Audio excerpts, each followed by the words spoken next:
Hello everyone, just a quick video. You might be surprised by that, but to be fair, my indicator collection overview thing was only 13 minutes something. Yeah, I've only got a few to show.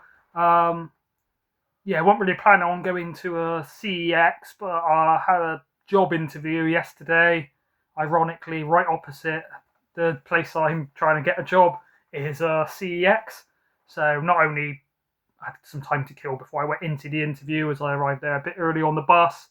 Um, Bought some Blu-rays, but yeah, if I get the job there, then easier access to a CEX, which probably isn't good for my wages. Yeah, picked up four, but main thing I'm doing this, while I recorded it, literally just got home from work, had a parcel delivered, one of my most anticipated pre-orders of the year, favourite zombie film ever, one of my favourite horror films in general, probably third in the top three, definitely. For fun, I'm not saying it's a better made film than The Omen or The Exorcist or Rosemary's Baby or some of those sort of flawless classics, but yeah, in terms of films that I enjoy and can just rewatch and have fun with every single time, I'll get onto that after. People probably can guess if they know my channel. Yeah, obviously, if you can see, actually, I've got it out in the watch pile. Sorry, Creepshow 2 4K recently came, and then this one, yeah, Arrow, they've been killing it for a couple of years, but yeah, this year, one of the best years they've had. Second Sight 88 Films, 101, they've all been doing a lot of good releases. I think Physical Media in the best place it's ever been this year. I didn't get them, but obviously a lot of people were stoked about the Man with No Name trilogy. Obviously, it came out on 4K and things. Which yeah, I wasn't really expecting Arrow to do that. Obviously, some of the like Creepshow 2 are kind of ones you expect Arrow to release, but enough waffling. So yeah, first one I got does show 250 on the sticker. It actually went through at 150. Heard it's a good remake. I've not seen the original. Is My Bloody Valentine. Let me take this stupid sticker off so you can see it properly. Yeah, heard a lot of people say it's a good film. Heard a lot of people say it's a good remake. Some people say it's better than the original. Like I said, I've not seen either. I think maybe there was another one more recently which meant to be bad. Oh, it does actually still contain the two pairs of 3D glasses. I would do the video with these on for the rest of it, but not only can I not see anything, but I don't think these 3D glasses are good for your brain. I'll probably have an aneurysm halfway through the video. Might be funny content, but there won't be any more coming after that. Yeah, disc is in really good condition. Looks like they maybe only watched it once. Maybe not a good indication of its quality. But yeah, set down in the mines, which anybody that knows my channel, I'm a bit of a caveman, troglodyte. I think I've said quite a few times. Really like films set underground, subterranean, especially under the catacombs in Paris. Yeah, in mines, in caves, and yeah, this is set in a mine. But yeah, I heard a lot of people say it's a decent one. It's from 2000 and well, this release was 2009. Not sure of the year. Yeah, Ash from Popcorn and Horror is a fun fan. He's a fan of this one.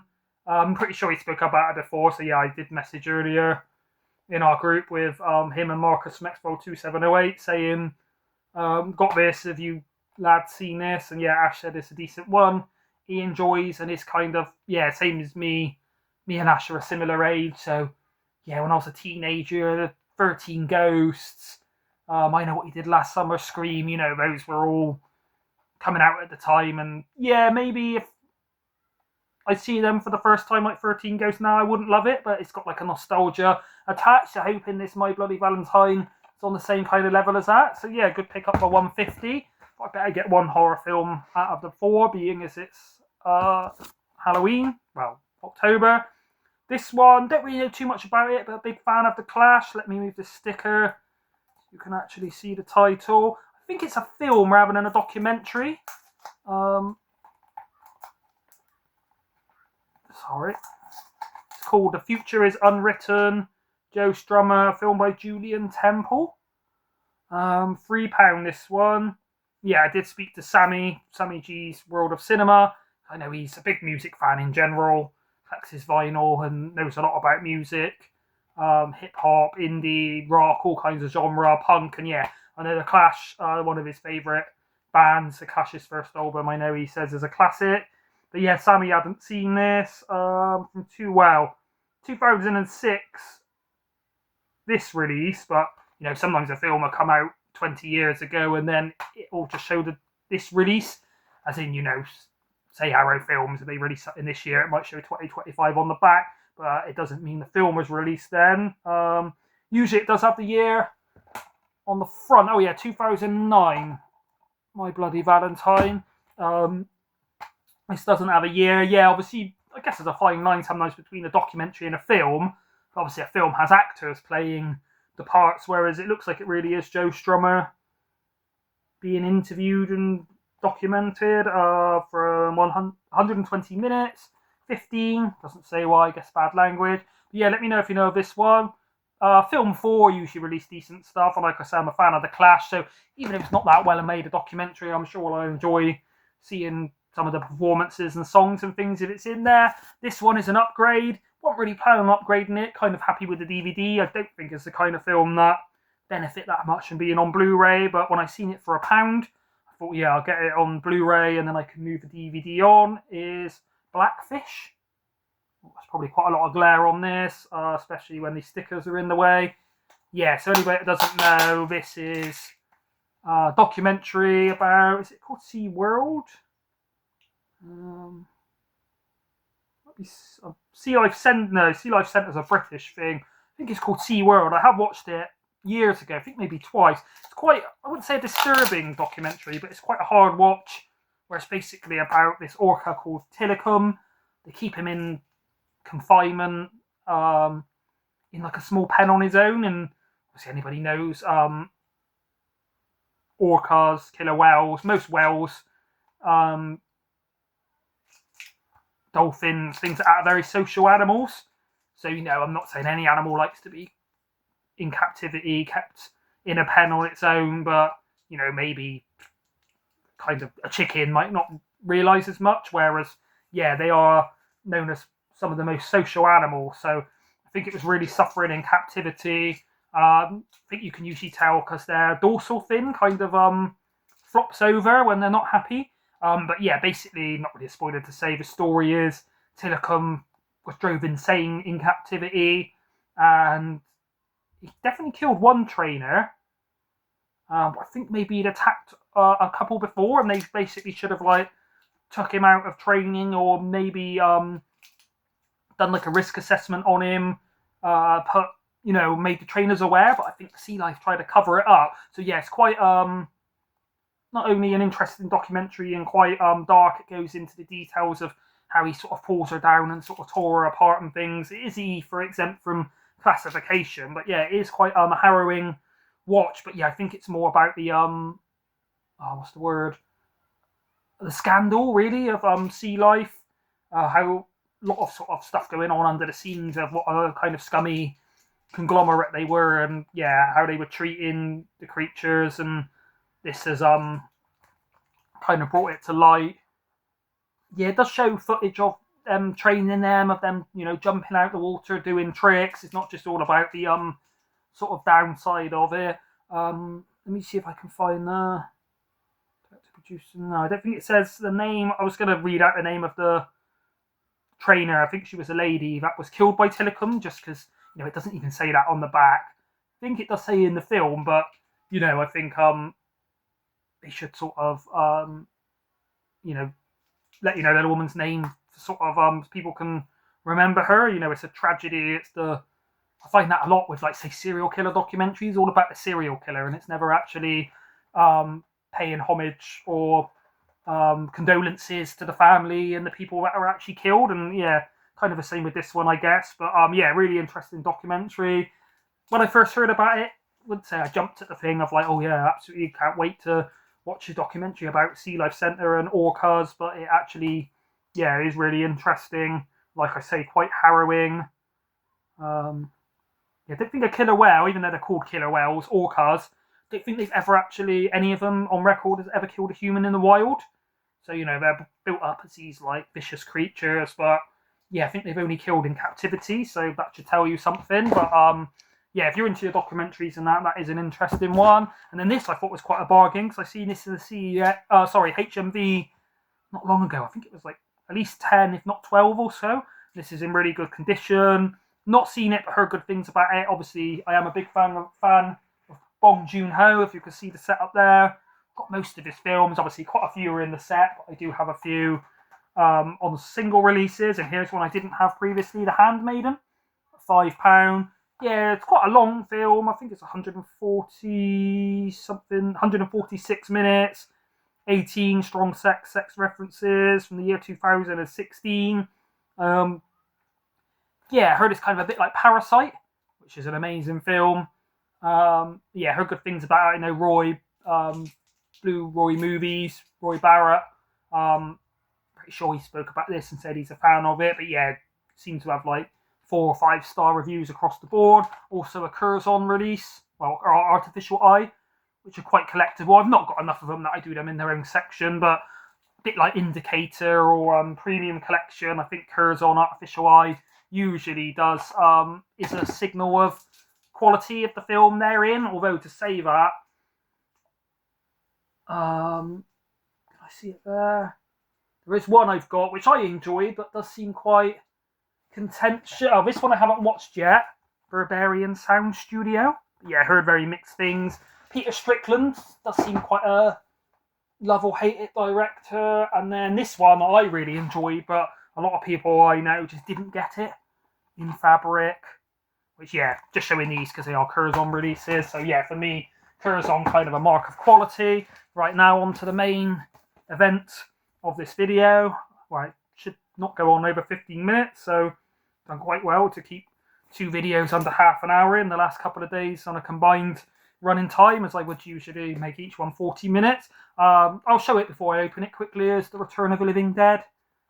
Very glary. You probably guessed that from the little introduction. Yeah, if you're new to the channel, maybe not, but if you know the channel, then yeah, I'm sure you know I'm a big fan of this film. Like I say, my favourite. I think George Romero's Dead trilogy are more important films. Night of the Living Dead, very seminal. Dawn of the Dead has a lot of political allegory and things, and then Day of the Dead, my favourite of those 3. Bit more fun without so much sort of undertones and things, but yeah, this just more fun. And yeah, one of my favourite horror films I know, also Stuart George from Stuart George's Home Movies, a big fan of this. And Sammy G, I think he only went to see it for the first time the other day in the cinema, and he did say he enjoyed it. I guess it would be a fun one to see in a cinema. It's kind of an unboxing, but I'm not going to get it all out, but I'll just show you quickly. So yeah, you've got a nice 4K with 2 discs. The second one has got a lot of extras. I did have the Second Sight DVD, which had, I think, a lot of these same extras. The More Brains is like the main bit on here. You just see what the reversible... Oh yeah, so it's the old school artwork from the DVD. So yeah, I only had this on DVD, traded that in once I pre-ordered this. I got like £6 or so trade-in for the DVD, so it must be out of print. But yeah, I think Stuart had a 4K imported. I'm not much of an importer, so I've never seen this on Blu-ray or 4K. So yeah, jumping up from DVD to 4K,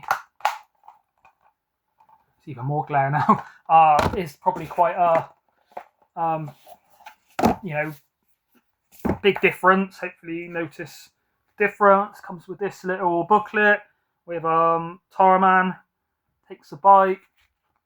Oh, it's like a comic book inside. I won't show you all of this because yeah, I'm sure other people have done unboxings where they're going into more detail, whereas this isn't a proper unboxing. I'm just kind of having a look for myself for the first time. So you've got that, the newer commissioned artwork. I don't think that's ever been on a release before. I guess that's just exclusive Arrow. And then this for me is the more classic nostalgic artwork.